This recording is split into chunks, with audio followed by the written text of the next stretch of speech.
un documento que está en el Parlamento esperando, bueno, feedback o respuesta, entregado por el movimiento Un Solo Uruguay, un documento que se titula Una Patria para Todos. Le damos la bienvenida a integrantes que nos están acompañando en el día de hoy, Gonzalo Pesi y Alejandro Gorostidi. Muchas gracias por estar aquí. Bueno, gracias a ustedes, un gusto estar con ustedes y con la audiencia. Ay, esa voz profunda. ¿No? Como que hizo hoy con el estudio. Y es casualidad, porque me estaba acordando del eslogan del MLN. ¿Habrá patria para todos o para nadie? No, en realidad surge de antes eso como eslogan. Lo usó el MLN, pero el concepto, o sea, claro, es bastante anterior. Después lo tomaron hubo alguna canción del folclore popular y hasta latinoamericana también de algún autor que también lo tomó. No es por eso el nombre, sino por conceptualmente lo que quiere decir, no por el uso de un eslogan. Y básicamente, justamente... Lo traje como... Sí, está perfecto. Chascarrillo, porque en realidad claro. Estamos hablando de un movimiento que a priori cuando surge cualquiera hubiera asociado como un movimiento no anti Frente Amplio, pero sí que de alguna manera se quejaba y planteaba todos sus reclamos en una administración frente amplista. Y se le usó políticamente desde el otro lado para sostenerlo y apoyarlo. Después, en realidad, empezó a seguir con planteos y reclamos y de alguna manera terminan, o parece, y eso me lo ven ustedes, en contra de cualquier partido político.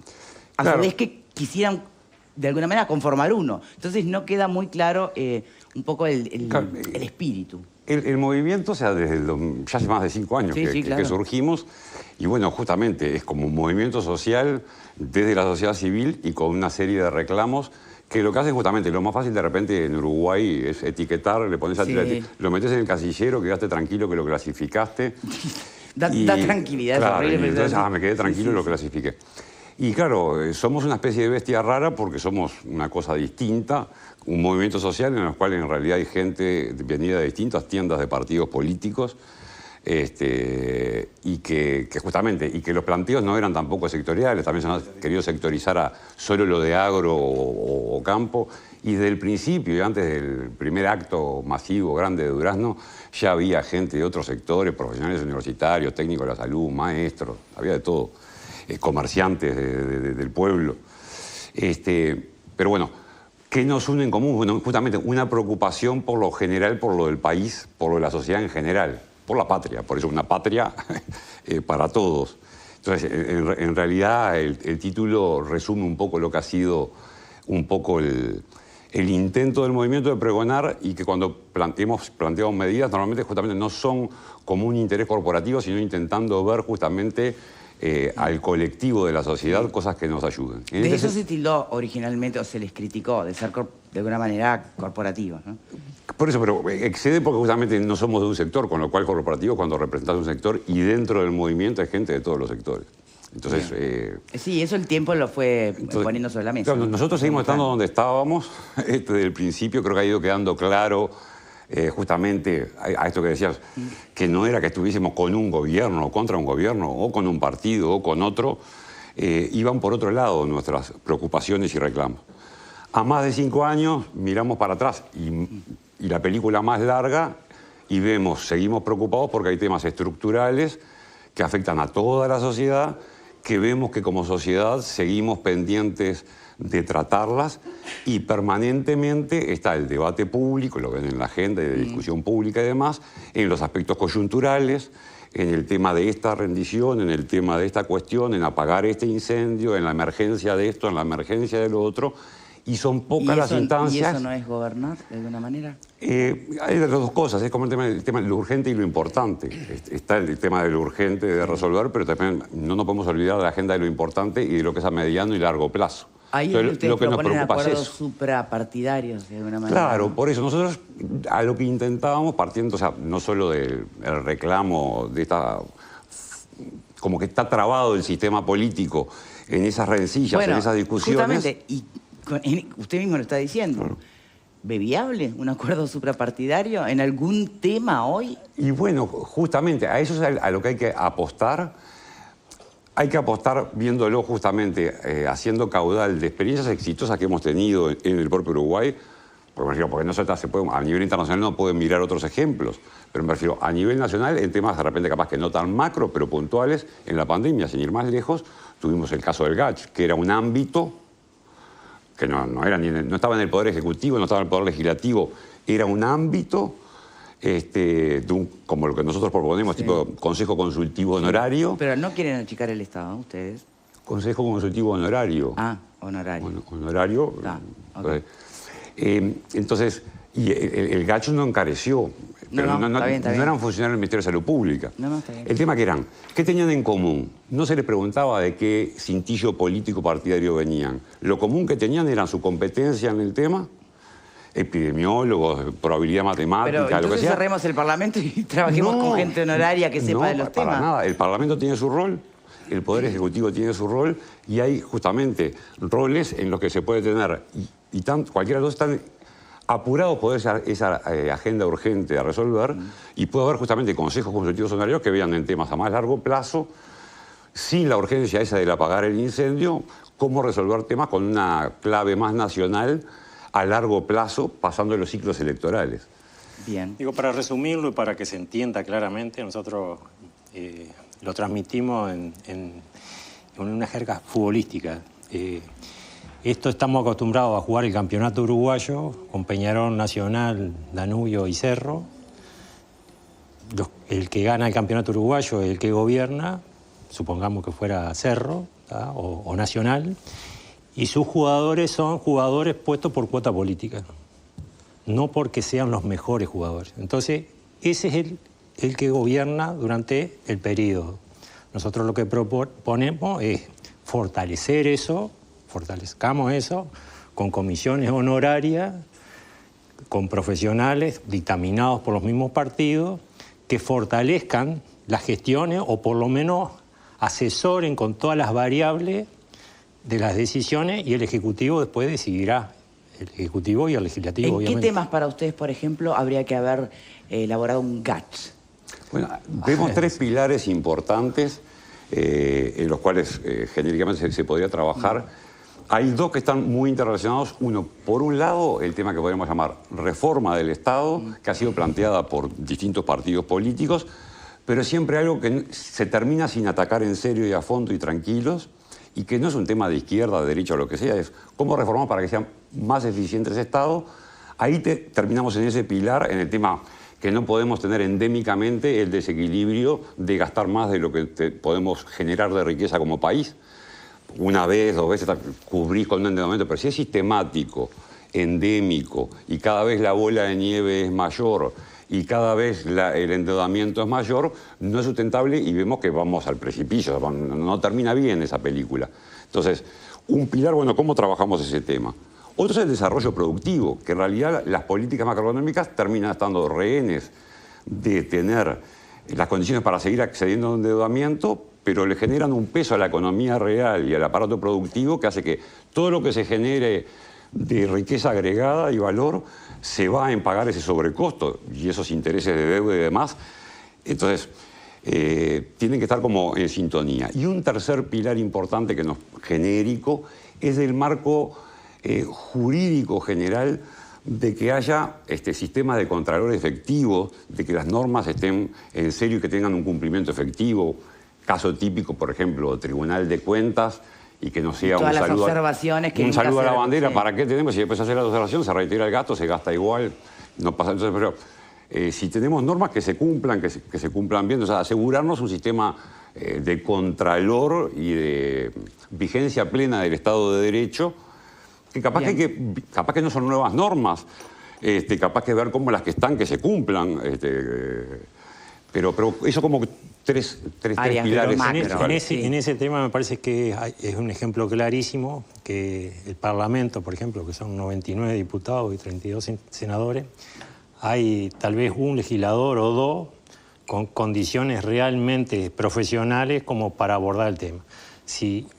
Y están a su vez en otros temas como legisladores. Entonces, si hubiera una comisión honoraria apuntalando y asesorando, o por lo menos sugiriendo, y con todo el tiempo para estudiar, ¿tá?, por cómo podemos hacer funcionar el Tribunal de Cuentas, por decir un ejemplo, es fortalecer y enriquecer al Parlamento, honorariamente y llamando Sí. tal vez El tema es que más allá de lo honorario, para que sea productivo y efectivo, tiene que ser un grupo de personas con los que pueda haber consenso ideológico, porque si no, Sin duda, van a equilibrio. ahogarse en el debate y no van a terminar llegando a conclusiones o digamos, llevándolo a la acción. Pero hay temas que van más allá de lo ideológico, justamente, que planteamos. Lo del GACH es una cosa, pero en políticas energéticas, el cambio hacia matriz de lo renovable, había técnicos y es independiente de la ideología. Bueno, el tema del déficit, que fue el primer GACH que mencionó, tiene mucho de componente ideológico en su observancia. El segundo tema, el GACH al que remite, y el vínculo de las finanzas con la producción, con el país productivo, también lo tiene. Dudo que haya temas que no tengan, salvo la observancia o fiscalización, que eso sí es más objetivo. A ver, un ejemplo internacional y uno nacional. En lo nacional, si vamos de repente a la década de los 60, un ejercicio como el de la CIDE, de Comisión de Inversiones y Desarrollo, en las cuales equipos técnicos y de distintas ideologías, presidido por el contador Enrique Iglesias, trabajó allí también Curiel, Astori, Faropa, Ricardo Servino. No acordaron en todas las cosas, pero en algunas cosas básicas sacaron propuestas concretas, documentos, propuestas, y de ahí surgieron cosas que se implementaron. Está bien, buen ejemplo. Entonces, eso es un ejemplo nacional. Bien. Entonces, me refiero, en vez de ver todo lo que no funciona mal, veamos los pocos ejemplos de cosas que no funcionan bien. Y apostar ahí. Claro, y hagamos fuerza para ahí. En Nueva Zelanda, la reforma del Estado en los 80 la propone un partido laborista de izquierda, justamente preocupado por el descalce y por el déficit y por el sobredimensionamiento del Estado. Se convierte en una política de Estado nacional, luego tomada por otros partidos. Entonces, justamente, yo creo que es posible pensar en una lógica superadora y hacia ahí es que va nuestro planteo arriba de la mesa, de ver justamente si podemos ayudar desde la sociedad civil tirando arriba de la mesa algo que sirva para ir en ese sentido. ¿Panelistas, Pepe? La creación de organismos consultivos propuesta por usted, ¿de alguna manera no estaría sobredimensionando el diagnóstico ya existente sobre esos temas? Y les hago otra pregunta que no tiene nada que ver con esto, pero la estaba pensando ahora. ¿Cabría la posibilidad de que ustedes como movimiento y con fuerte peso en el interior saliesen a recolectar firmas para la propuesta que tiene Cabildo Abierto de modificar la Constitución vinculada al tema de los deudores? La primera, lo que me decías... de los organismos consultivos. Los organismos consultivos y su formación y determinación. Bueno, nosotros ahí lo que vemos de esos organismos consultivos justamente es que podrían perfectamente... Y después va a haber una determinación de cómo se instrumenta, que por eso es abierta nuestra propuesta, porque el propio sistema político tiene que... Por eso es un acuerdo nacional y suprapartidario. Nos excede a nosotros como movimiento la letra chica de cómo hacerlos después funcionar. Es una propuesta de trabajo en ese sentido y abierta. Entonces, probablemente haya mucho más para ajustar de la letra chica y ver del contenido de en qué temas trabaja cada consejo y demás, excede, es una instancia posterior. Y el tema de lo otro, o sea... Se lo contesto yo, si querés. Digo, el movimiento no ha tomado posición al respecto, pero sí denunciamos nosotros, incluso en el documento, la falta de regulación del Banco Central para el crédito al consumo, que hay 1 millón de personas en el clearing y 633.000 incobrables y quién sabe cuántas más endeudadas que a fin de mes llegan para pagar el crédito, para abrir otro crédito. Eso está pegando duramente, y la falta de cultura financiera por parte de la sociedad, ¿tá? Eso ha llevado a un problema emocional, ¿tá?, que obviamente nosotros entendemos que más allá de que es multifactorial los problemas emocionales, pero el contexto socioeconómico está pegando fuertemente internamente en los muchachos jóvenes, en la droga, en la prostitución, en la delincuencia, todo por el tema de estar endeudado hasta la cabeza, está pegando en la educación, ¿tá? Los niveles socioeconómicos más bajos son los que tienen niveles de deserción más altos, o sea que lo económico pega y pega mucho, y todo del hiperconsumismo, producto del tipo de cambio, ha traído el crédito al consumo indiscriminado y sin regulación, y la gente sin cultura, y obviamente trae aparejado todo un efecto dominó, que hoy el alto grado de suicidio, o sea, hay toda una depresión, que eso es menos productividad país, general, que es todo producto, incluso incidido por la macroeconomía, porque hay un déficit fiscal altísimo, porque hay que oxigenarse con crédito y porque de alguna manera hay que financiar esos intereses de deuda y ese déficit fiscal para seguir sosteniendo un nivel y un confort de vida que no es real. No es real. ¿Tá? Y que en algún momento este país, sin competitividad y sin rentabilidad, obviamente seguiremos apelando a que aterricen pasteras, seguiremos buscando hidrógeno, seguiremos como solución paliativa, pero lo cierto es que no somos un país equilibrado, no somos un país sustentable de nuestras propias riquezas, las actividades se están destrozando, más allá de que sean de mala gestión, como en algún momento se argumenta, pero en líneas generales los eslabones de valor, llámesele frigorífico, líneas de transporte carretero, líneas de transporte de carga, servicios portuarios, grandes superficies, todo en manos extranjeras. Bien. Estamos quedando como meros trabajadores y vendedores de servicios en este país. Algunas cosas que dijeron por aquí me quedó haciendo mucho ruido, esto de como que no somos reales, como que no somos sustentables, que vivimos en una realidad falsa o artificial. ¿Sí? Me estoy deprimiendo. A ver, Fernando, una más. Queda poco. Yo estaba leyendo el informe que tiene 7 páginas, ¿no? Y en la página 1 y medio, en la mitad de la segunda página, encuentro un disparate, un error groserísimo que me descalificó seguir leyendo el resto del documento. Porque ya está, porque si manejan ese nivel de desinformación, los planteos, el resto de los planteos como que carecen de significación, ¿no? O de validez. ¿Qué es no lo se que puede encontraste? cometer un error de estas características, como dice en la página 1 y medio. Ejemplo de ello viene hablando de la plata que se da o de las exoneraciones fiscales a los proyectos de inversión. Y dice que hay que terminar con eso porque se favorece la inversión extranjera. Ejemplo de ello es el régimen de la COMAP. Tendría que haberle estudiado un poco mínimamente. Con la ley de inversiones, que para captar inversiones que mejoran los números para la foto, resigna ingresos fiscales.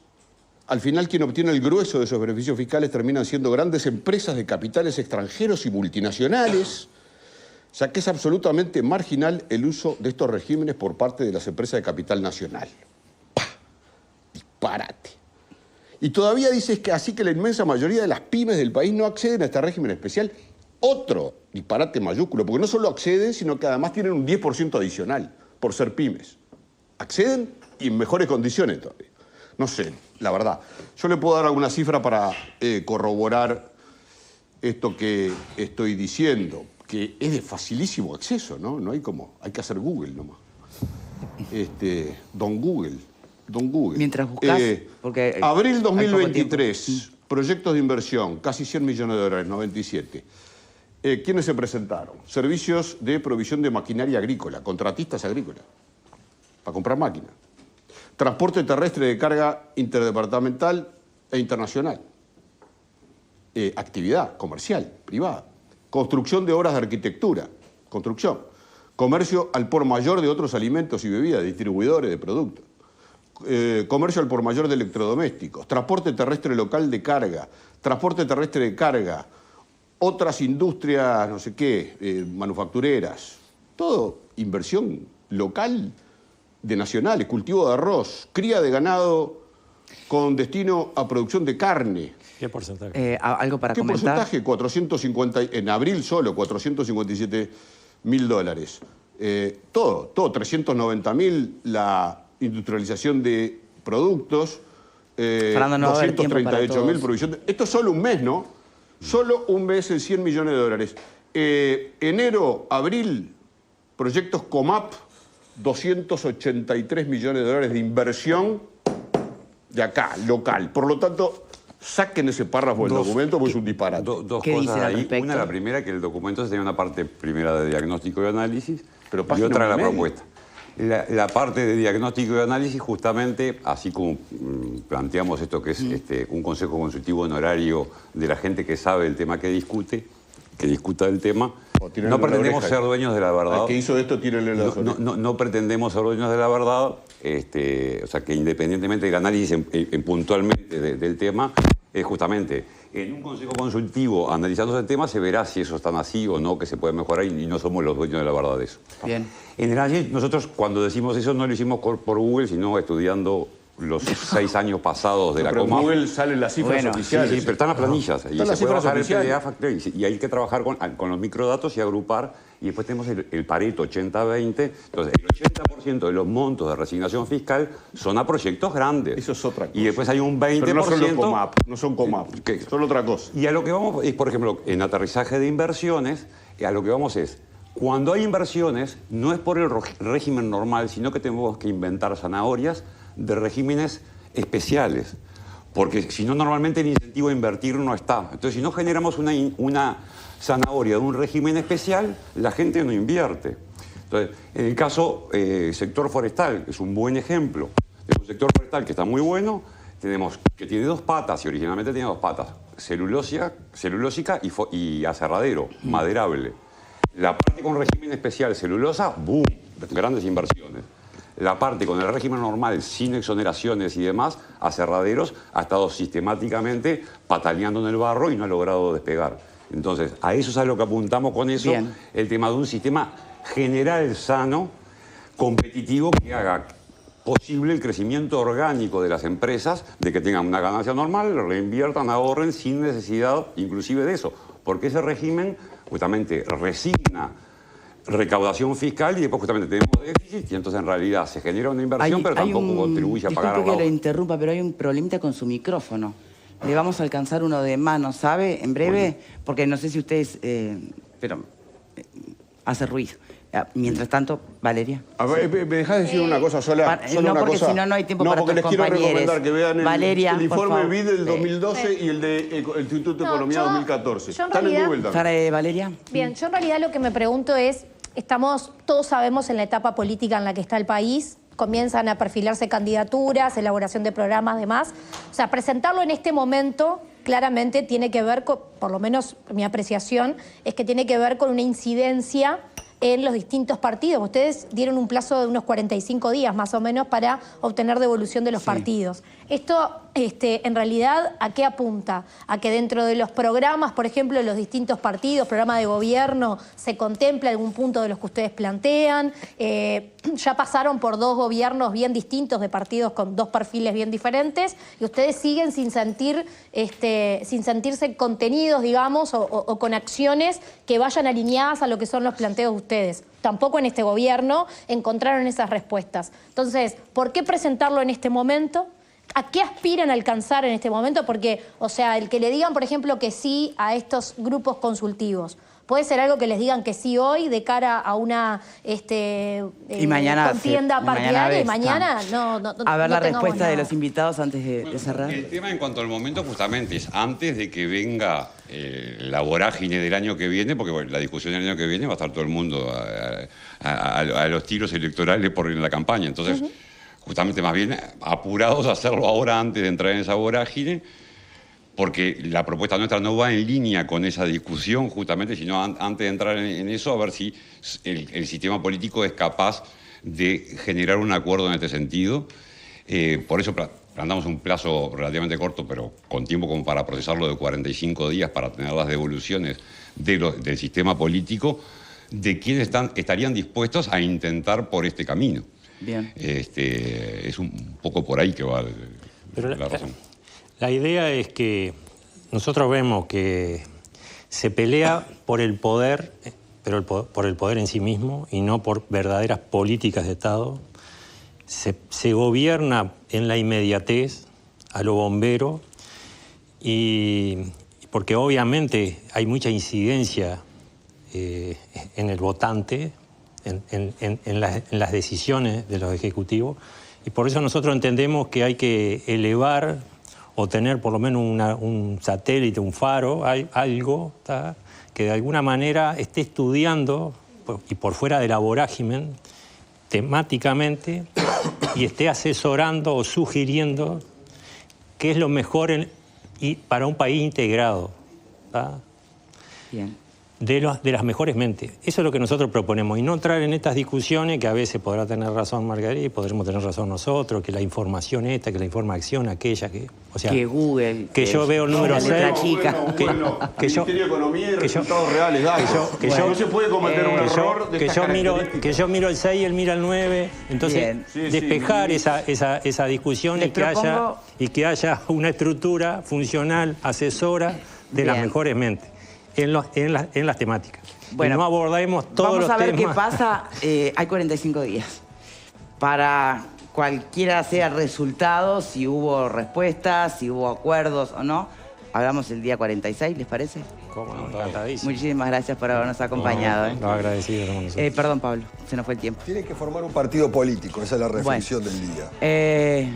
Esto da para mucho más. Obvio. Mira, te están diciendo que no, pero tímidamente, lo hablamos el día 46. Exacto. Gracias por acompañarnos. Hasta mañana. Chao, chao.